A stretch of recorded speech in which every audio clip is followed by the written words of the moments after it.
Mesdames et messieurs, bienvenue dans ce nouveau numéro de Face à Face, l'émission qui vous tient par la main et vous conduit dans les méandres de l'actualité à travers analyse et commentaires des invités en plateau. Pour ce nouveau numéro, je reçois Elie Médecin, directeur de l'information de l'agence La Verte.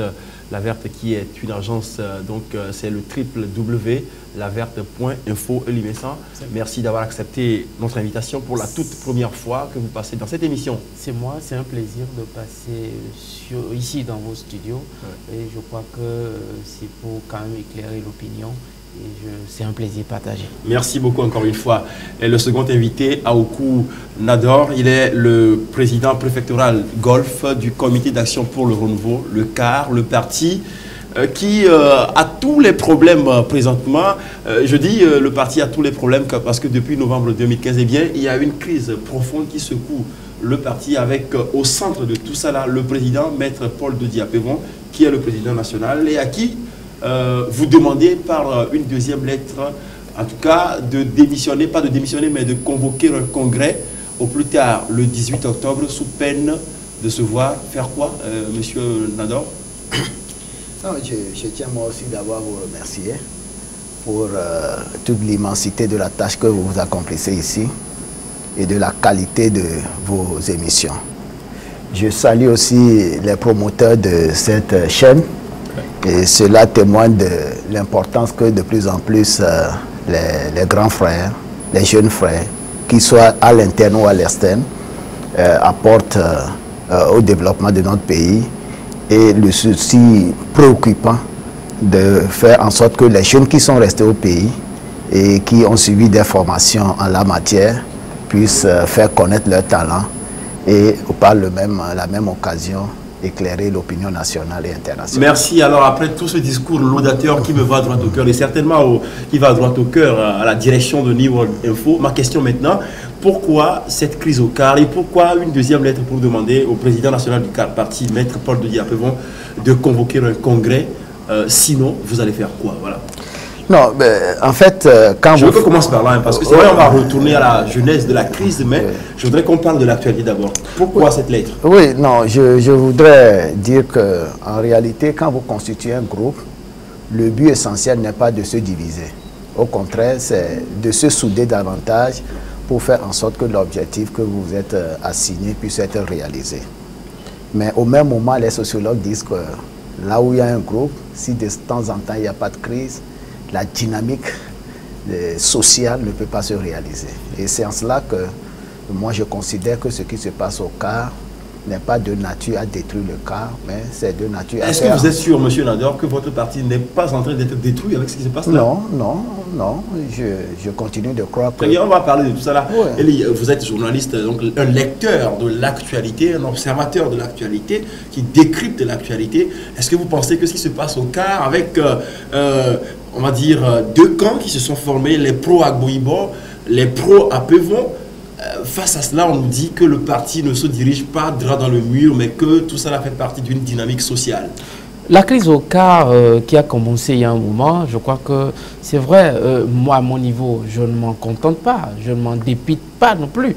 Mais ce qu'il y a, c'est que le CAR est un véritable laboratoire de réflexion, c'est une officine politique qui a quand même le mérite d'avoir participé avec beaucoup de dynamisme à la lutte politique dans ce pays.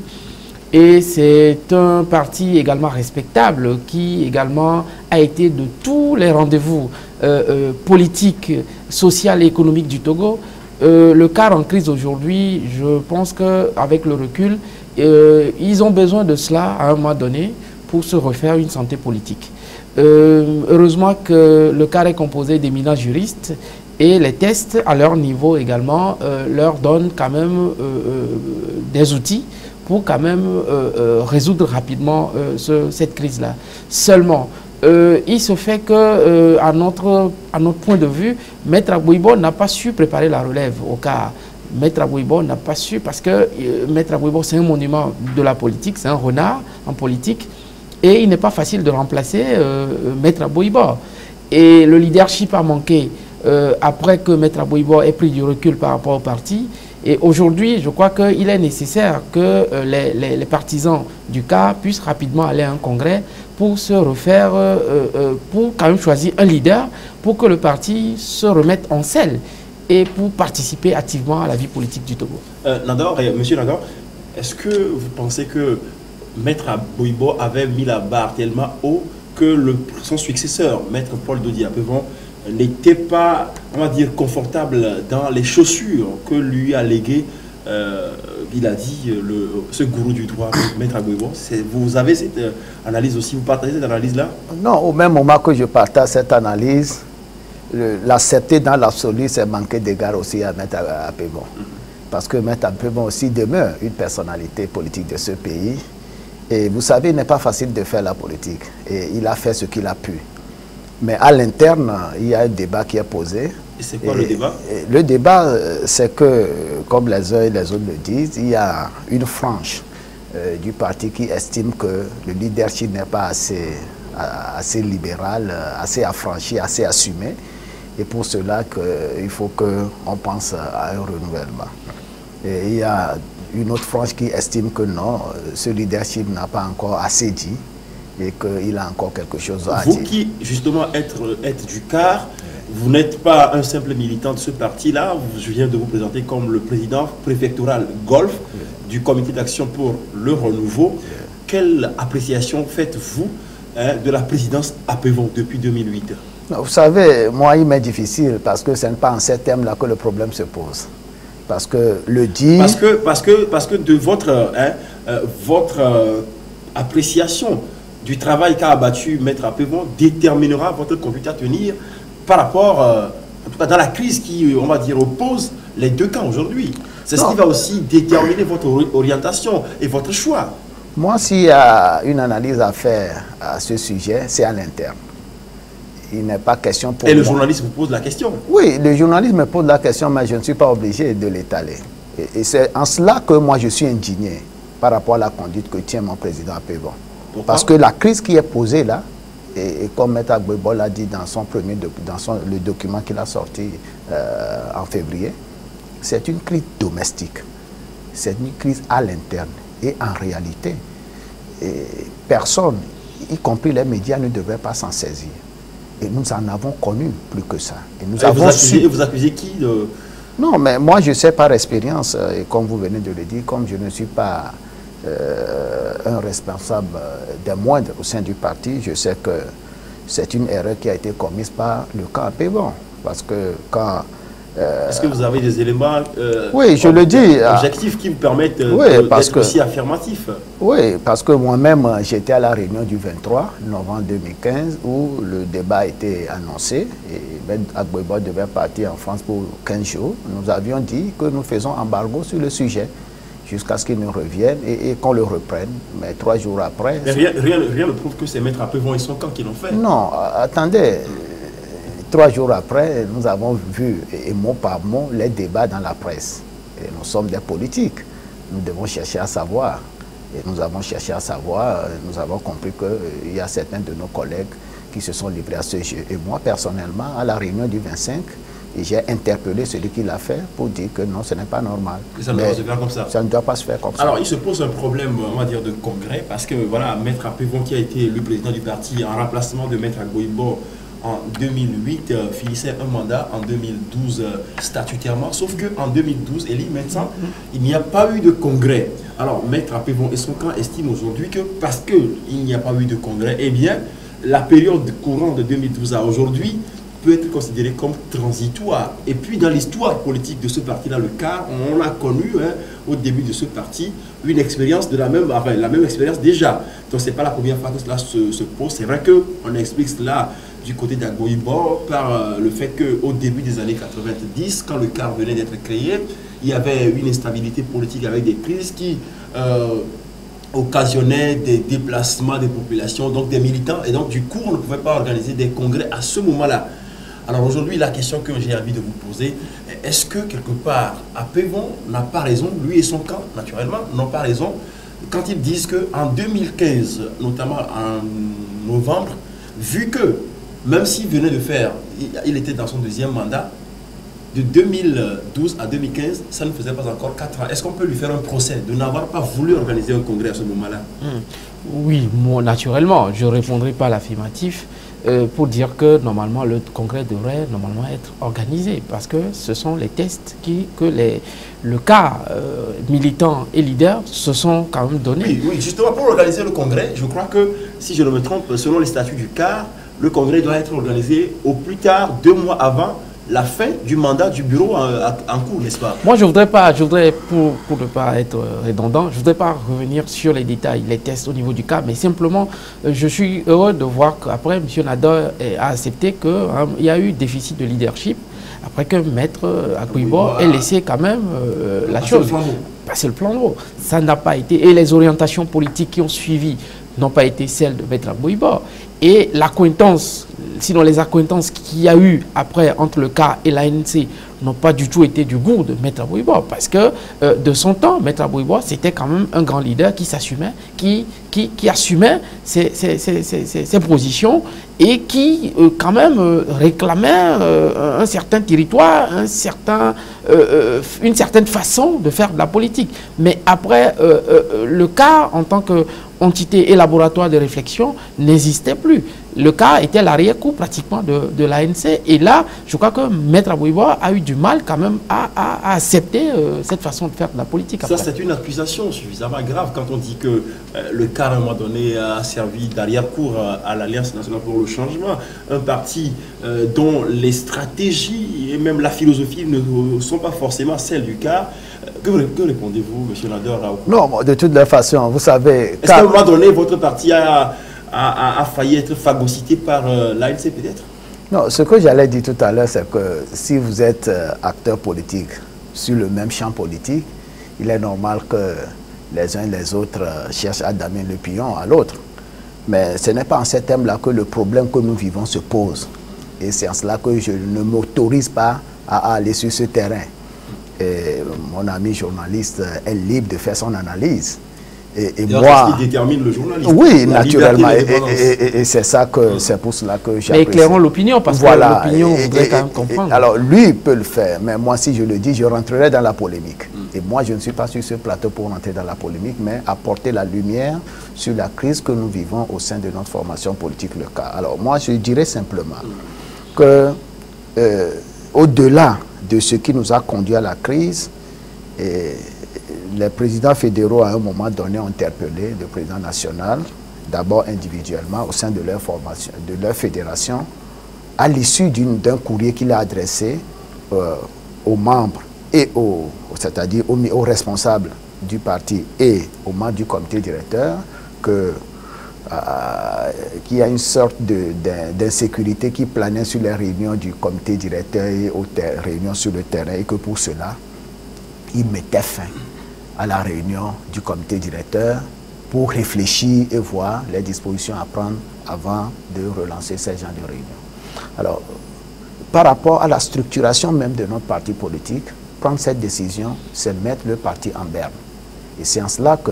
Et quand le parti est mis en berne à ce niveau-là, il n'y a plus d'instance qui puisse intervenir. Ni le présidium, ni le bureau national. Il n'y a plus d'organes.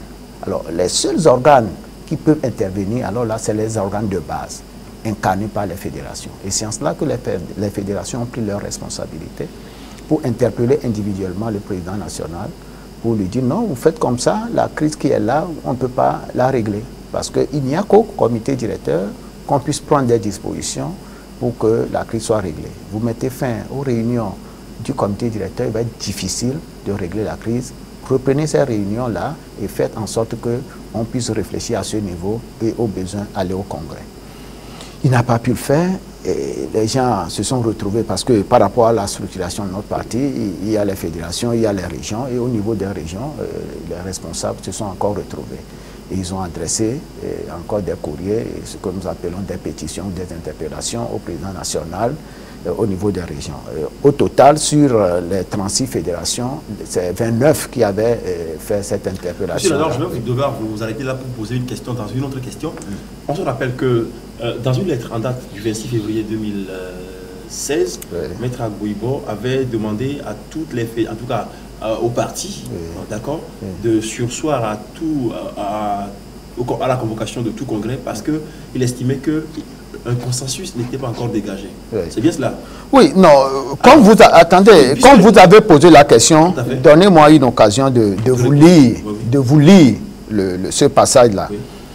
Il finit son texte en disant ceci: on ne voit pas comment, dans un tel climat, le Congrès en perspective peut parvenir à mettre en place des organes où les différentes couches des militants se retrouvent pour travailler ensemble en vue de la victoire du parti aux prochaines élections. C'est aller tout droit vers la destruction du parti. Et il conclut en disant ceci: c'est pourquoi, en ma qualité de président fondateur du parti, je convie, le mot est essentiel, je convie les uns et les autres à œuvrer en sorte que le prochain congrès ne s'ouvre qu'après règlement de la crise que le cas traverse par une structure à créer à cet effet. Très bien, en lisant cet extrait-là, vous apportez de l'eau à mon moulin. Parce que la question justement que je voulais vous poser était celle-ci. Aujourd'hui, parce que Maître Agbouibo, qui est le président d'honneur du comité d'action pour le renouveau, dans cette lettre, qui estimait que dès lors qu'il n'y a pas consensus, le climat d'insécurité qui planait au-dessus du parti n'était pas de nature à assurer, on va dire encore une fois, la sécurité des congressistes.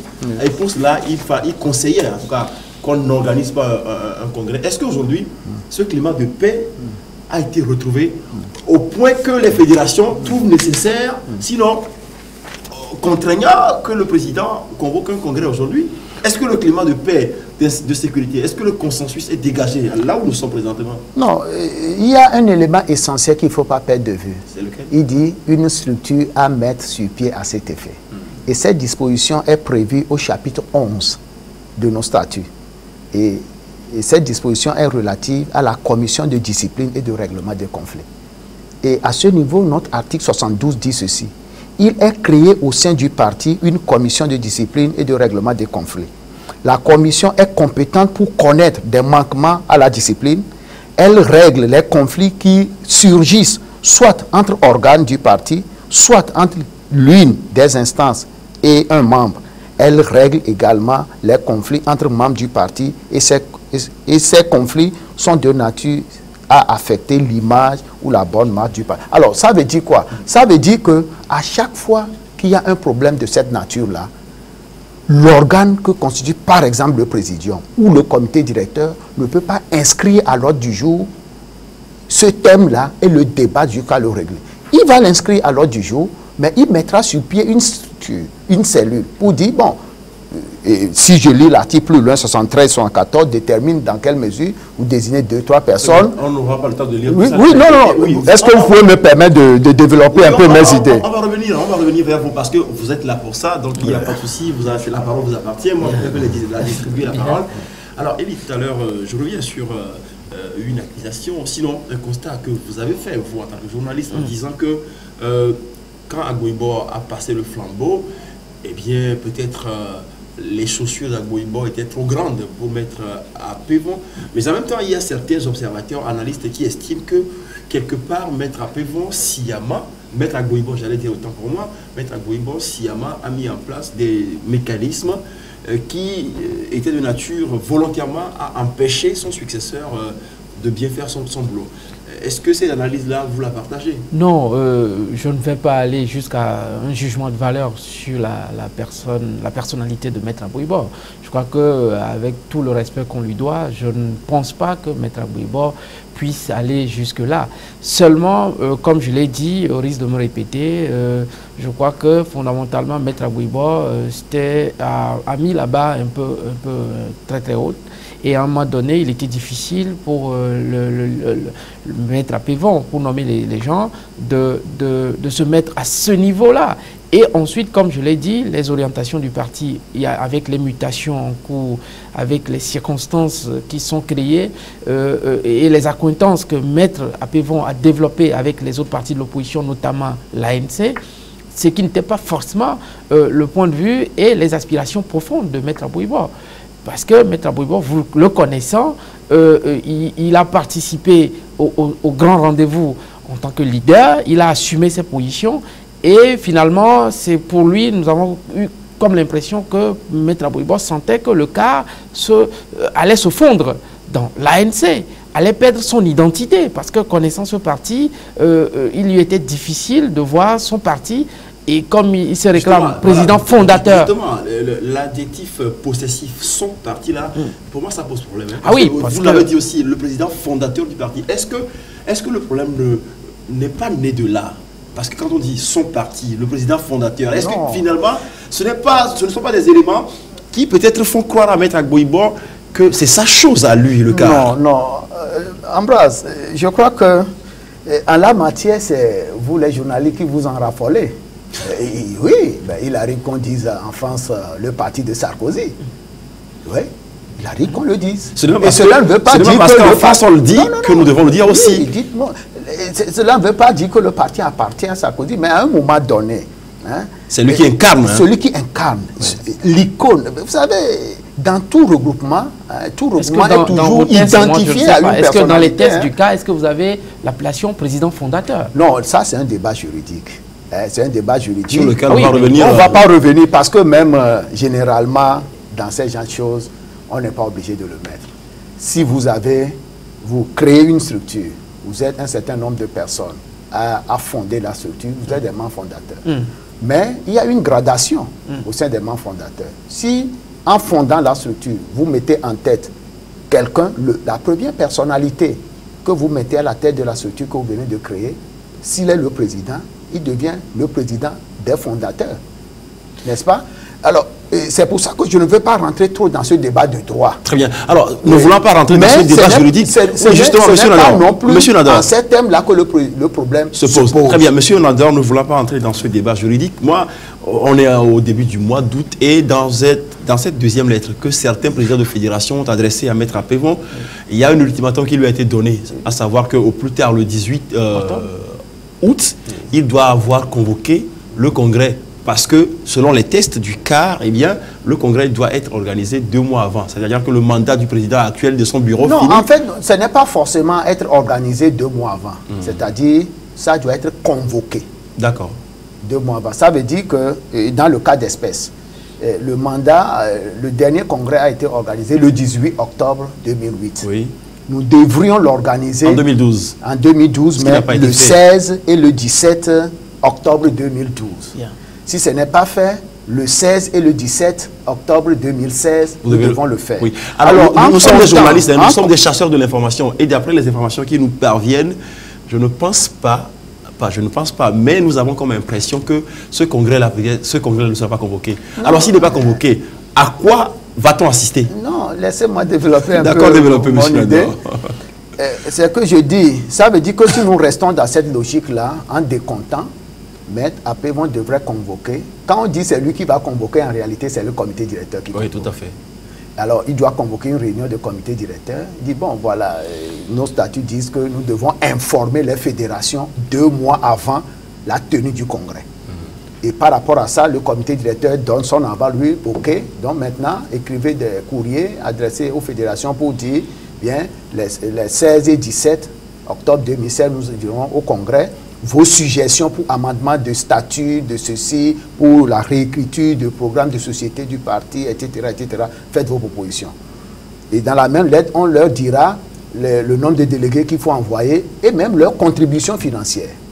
Et donc, les 2 mois-là vont permettre aux fédérations de s'organiser, de s'apprêter pour pouvoir verser leurs propositions et aux besoins leur contribution financière à la cagnotte pour que le congrès puisse... Alors, ma question revient. Si d'ici là, on ne convoque pas les fédérations... Non. Ça, moi, ce qui m'intéresse... Que va-t-il arriver? Non, ce qui m'intéresse, c'est que l'opinion, à la fois nationale et internationale, comprenne qu'il y a 2 situations qui se présentent, favorables, qui se présentent aujourd'hui à Maître Apévon. C'est-à-dire, il a l'opportunité de convoquer un congrès ordinaire, mais aussi un congrès extraordinaire. Ça veut dire que s'il veut convoquer un congrès ordinaire, tel que c'est demandé dans le dernier courrier, ça veut dire que le 16 octobre qui vient là... Le 16 août. Le 16 août qui vient, eh bien, il doit au préalable convoquer le comité directeur et prendre une décision pour informer les fédérations que les 16 et le 17 octobre 2007, nous irons au congrès. Et chaque fédération sait le rôle qui lui revient à jouer. La deuxième option. Alors, s'il ne le fait pas, nos statuts disent qu'il y a une opportunité d'organiser des congrès extraordinaires. Et dans le cas d'espèce, le délai peut être raccourci. Ça veut dire qu'il n'est plus obligé de tenir forcément 2 mois.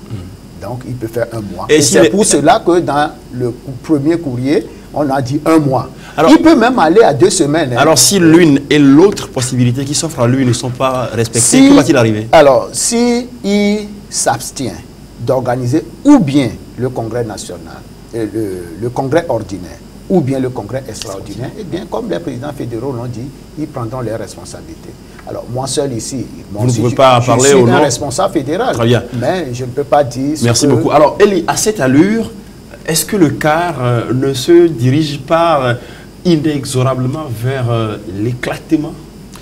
Moi, j'ai toujours dit à un moment donné que soit le peuple, l'opinion n'a pas les bons leaders en ce moment, ou les leaders n'ont pas le bon peuple. Parce que le contexte et les enjeux du moment doivent normalement dépasser ces différents au nom de l'intérêt général. Et moi, je crois que le peuple également observe et prendra ses responsabilités aussi. Parce que nous n'allons pas continuer de crise en crise. Et tout à l'heure, il s'est posé une question d'appellation président fondateur. On nous dit qu'il s'agit là d'une appellation juridique, que c'est un débat éminemment juridique. Mais l'opinion n'est pas juriste. L'opinion, c'est ma grand-mère, c'est mon grand-père. L'opinion voudrait simplement comprendre. Lorsque Maître Abouibo se réclame du titre président fondateur, quelque part, il y a quand même une lecture. Derrière, on peut lire que le cas, c'est sa chose. Sa propriété. Sa propriété, il s'en réclame. Et donc, pour cela, ça peut frustrer, ça peut heurter quand même des consciences au niveau du cas. Et ça offense même l'histoire du parti, l'histoire de la création du parti, parce qu'on sait que le CAR, qui était au départ le phare, qui était un regroupement d'associations, alors je crois que c'est quand même frustrant pour l'histoire. Non, moi je ne trouve rien de frustrant là-dedans. Mais là, nous rentrons dans des susceptibilités. Et dans ce genre de débat, il faut éviter les susceptibilités. Et parce que quand vous rentrez trop là-dedans, vous voyez que vous réveillez les vieux démons et vous n'arriverez pas à régler le problème essentiel qui est devant. Voilà, on se rappelle qu'en 2010, au lendemain de la signature de l'accord dit historique qui était intervenu entre le RPT d'alors et l'UFC de Gilles-Christ Olympio, on a vu ce qui s'est passé. Une grande partie de l'UFC qui est partie fonder ce qu'on appelle aujourd'hui l'Alliance nationale pour le changement, l'ANC. J'ai envie de dire, est-ce que la même situation ne risque pas de se produire dans votre cas? Personnellement, si ça advenait, j'allais le déplorer. Mais malheureusement, je constate que Apevon et ceux qui le soutiennent évoluent plutôt dans cette logique. Apevon et ceux qui le soutiennent, ça veut dire que vous soutenez Agboibo? Non, moi, je ne dis pas que je soutiens Agboibo. Oui, mais quand vous dites, vous êtes membre du CAR, vous dites Apevon et ceux qui le soutiennent. Cela veut dire, j'en déduis logiquement que vous soutenez Agboibo. Vous avez parfaitement raison, mais moi je défends mon parti. Vous savez, quand vous êtes membre d'un parti politique donné, vous avez une crise. Et tous les mécanismes sont à votre disposition pour que vous puissiez régler la crise. Mais, et s'il y a crise, ça veut dire qu'il y a plusieurs camps, ou du moins au moins 2, n'est-ce pas? Alors, il y a au moins 2 camps, ou plus de 2 camps. Alors, ça veut dire que, par rapport à chaque camp, il faut un certain dépassement. Mais si vous n'arrivez pas à vous dépasser, et que des gens d'un certain camp disent que, eux, ils sont fâchés, ils sont fatigués de la structure mère, ils brûlent même les symboles et les emblèmes de la structure mère. Ils refont d'autres emblèmes à l'effigie de celui dont la ligne les intéresse le plus, etc. Ça veut dire qu'il y a quelque chose qui se passe. C'est à cela que moi je dis que je suis malheureux en assistant à cela. Et quand je dis ceux qui soutiennent Apevon, naturellement, je n'ai pas vu Apevon bâtir un t-shirt à son effigie, écrit des choses là-dessus, mais je connais des gens qui estiment que Apevon a encore un leadership à faire valoir au CAR, et pour cela, il faut qu'il soit là. Mais du moment où la crise n'est pas réglée, il dit, bon, s'il n'est pas là, bien, nous souhaitons qu'il crée son parti, voilà les emblèmes que nous voulons pour son parti, etc., etc. Et pour cela, nous quittons l'ancien parti, nous brûlons ces insignes, etc., etc. Vous comprenez que ça devient compliqué. Et dans tout ça, est-ce que ce n'est pas le parti, le CAR, Eli, est-ce que ce n'est pas le CAR qui va, on va dire, sortir fragilisé, mais complètement fragilisé sur le landerneau politique togolais? Ambroise, oui, ce n'est pas à moi que la question est adressée, mais permettez, Eli, que je réponde. Bon, vous savez, il ne faut pas être pessimiste. Non, ce n'est pas du pessimisme, oui, ce n'est qu'une question que je pose. Oui, non, c'est normal, mais il ne faut pas être pessimiste. Vous savez, il ne faut pas voir les crises toujours avec de mauvais yeux. Non, les crises en matière sociologique sont toujours facteurs de dynamisme. Et c'est en cela que dans nos langues, nous disons, nous badatiens, nous nués. Comme on dit en français, à quelque chose, malheur est bon. Non, c'est ça. Et je ne le dis pas pour dire que le fait que une certaine partie de militants du CAR veuille aller créer, par exemple, une formation politique, c'est une bonne chose. Non. Vous savez, mais l'intérêt, ce qu'il faut retenir à ce niveau, c'est que ceux qui vont rester à la souche, c'est-à-dire collés au CAR, ils vont apprendre. Très bien. Alors, je vous prends au mot. Tout à l'heure, vous allez répondre je à la question. Intervenir. Voilà. Je dois intervenir pour dire que c'est quand même facile. La crise au CAR est en train de fragiliser ce parti politique. Et s'il ne l'est déjà, parce que c'est un parti aux sorties des élections passées, et vous avez vu le score, les scores du CAR aux dernières élections. Et moi, je pense que le CAR est de plus en plus fragilisé. Le CAR ne représente plus grand-chose sur, des partis politiques. Et donc, malheureusement, cette crise va davantage fragiliser ce parti. Et moi, nous allons probablement vers une dissidence, nous allons vers la création d'un nouveau parti politique qui sera issu du CAR. Et vous voyez que ce n'est pas de nature à renforcer, à consolider quand même le CAR. Voilà, il faut dire les choses. Non, je partage parfaitement son Et à partir de ce moment-là, je veux dire, aujourd'hui, la guerre qui se pose, c'est entre deux camps, pilotés respectivement par Maître Agboibo et Maître Apevon, tous d'éminents juristes. J'ai envie de vous demander si, éventuellement, on tend vers une dissidence au sein du CAR. Qui des deux hommes, des deux gourous du droit va l'emporter? Non, moi je crois que... C'est pas du pessimisme encore une fois. Oui, oui, moi je crois que... Moi je suis foncièrement CAR. Moi je suis foncièrement CAR. Et je l'affirme sur votre plateau que je n'accepterai jamais qu'on porte un coup à mon CAR. Je suis membre fondateur... Cela est en train d'arriver déjà. Oui, je suis membre fondateur du CAR. Oui. Je ne suis pas un adhérent. On n'a pas créé le CAR avant que je vienne y adhérer. Je suis un des membres fondateurs du CAR. Je sais comment ce parti a été créé, je sais ma propre part de contribution et je connais aussi la part de contribution de toutes ces personnalités, ceux qui sont encore en activité et ceux qui sont... Très bien, merci. On va clore sur ce sujet lié au CAR pour maintenant évoquer un ou deux sujets d'actualité si nous en avons le temps. Alors, Élise, vous prenez la parole. L'actualité sociopolitique togolaise est marquée depuis le 1er août dernier par ce qu'on peut appeler... le débarquement ou l'éjection d'un ministre que l'on avait de tout temps considéré à tort ou à raison comme un ministre indéboulonnable. J'ai nommé le ministre Adi Otet Ayassor de l'économie et des finances, de la planification, qui est dans les différents gouvernements sous Faure Gnassingbé depuis 2007 jusqu'à aujourd'hui. Donc ça fait 9 ans quand même. Pour la première fois, Adi Otet Ayassor va pas se reposer. Du moins des fonctions gouvernementales. Effectivement, je crois que c'est un décret courageux du président de la République. À un moment donné, M. Ayassor était devenu un super ministre, un ministre de trop, pratiquement un vice-président de la République, et qui quand même n'avait pas toujours des rapports sains avec ses collègues des autres ministères. Et je crois que 9 ans à un poste ministériel, c'est quand même de trop. Le même poste ministériel. Le même poste ministériel. Et moi, je retiens de l'homme surtout l'OTR, qu'il a réussi à mettre en œuvre. Pour moi, à mon entendement, l'OTR qui n'est pas un succès jusqu'à ce jour, parce que pour avoir mis ensemble les régies financières, l'impôt et la douane, mais les recettes n'ont pas quand même flambé. Donc nous nous sommes dit, comment est-ce que ça s'est fait que malgré qu'on ait mis en place des mécanismes qui évitent que des flux s'échappent, on n'est pas arrivé à réaliser des objectifs beaucoup plus importants que ce qui existait. Donc, le fait que Ayassor quitte le gouvernement, moi je dis que c'est un degré courageux de la part du président de la République. Et donc, le président doit faire... Et la fixation que les médias font sur l'homme, moi je dis il faut faire extrêmement attention en connaissant UNIR. Je sais que, je pense...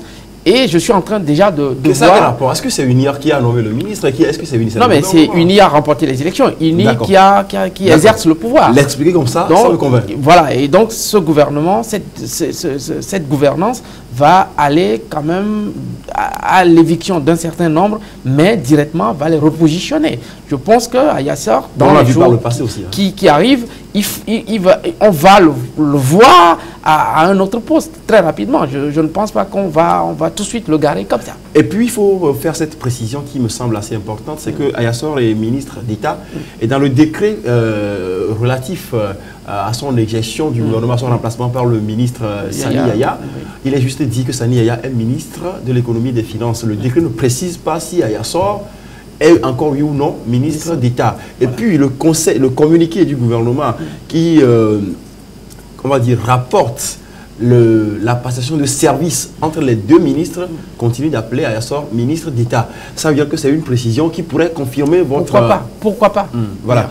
Alors, est-ce que vous vous êtes dit, vous pas en tant que cadre forcément, mais en tant qu'homme politique, est-ce que vous vous êtes dit enfin, ou disons plutôt, ouf, et enfin un ministre qui a trop fait, trop longtemps dans le gouvernement, qui a débarqué, parce qu'il y a une certaine euphorie, sinon une euphorie certaine qui entoure ce remaniement. Est-ce que c'est votre sentiment aussi, monsieur Nador? Non, vous savez... Ou pour vous, c'est un événement ordinaire? Moi, je suis un acteur politique. Et quand un acteur politique prend un poste de responsabilité, son ambition, c'est d'y demeurer aussi longtemps que possible.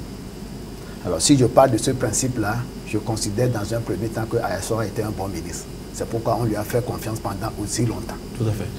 Bon, alors, si je reprends la même analyse à l'absurde, je constate qu'on est au sein d'un système.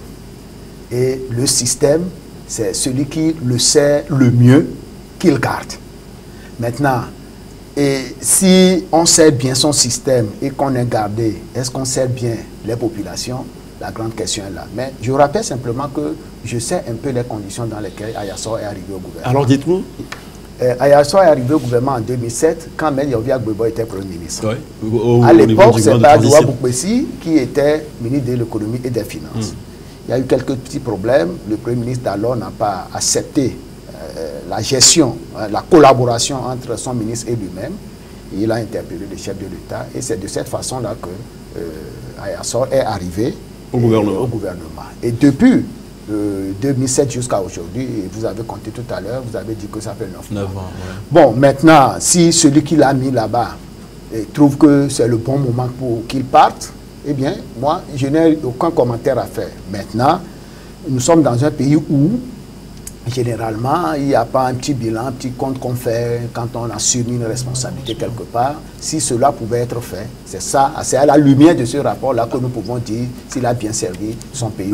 Mais je reviens sur l'analyse que votre collègue a fait tout à l'heure pour dire que l'OTR au départ a été présenté comme la panacée.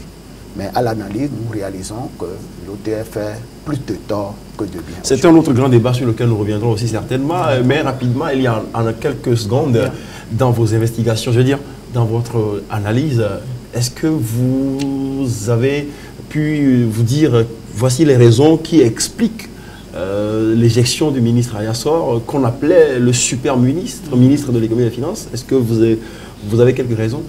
Non, mais ces dernières années... En tout cas, il faut préciser que le décret n'a rien précisé. Hein. Le décret n'a rien précisé et malheureusement, le service de communication de la présidence également n'a rien dit non plus. N'a rien dit. Mais nous croyons que ces dernières années et derniers mois, M. Ayassor a été au centre des papiers et de la production journalistique, de la presse. La presse a fait une fixation sur l'homme et l'homme, sa rigueur, à un moment donné, faisait de lui malheureusement l'homme ne faisait pas de lui le plus aimé du gouvernement Classou. Très bien. Alors, Elie, on a compris là, on me fait signe du côté de la régie que voilà, notre temps imparti est arrivé à sa fin.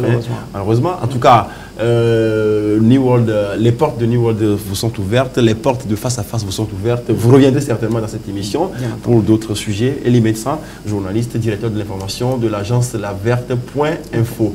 Merci d'avoir accepté de répondre à toutes ces questions. Merci. Aoukou Nador, président préfectoral Golf du comité d'action pour le renouveau, un quart qui se dirige droit dans le mur, et vous me dites que non, il n'y a pas à être pessimiste, que vous continuez d'être optimiste. Oui, naturellement. Et moi, je suis très confiant, et la manière dont les choses se passent, l'éclairage que les actions des présidents fédéraux apportent aux populations, je crois que tout cela, tout cela fait que l'opinion est de plus en plus éclairée, et les deux camps qui s'affrontent s'éclairent eux aussi.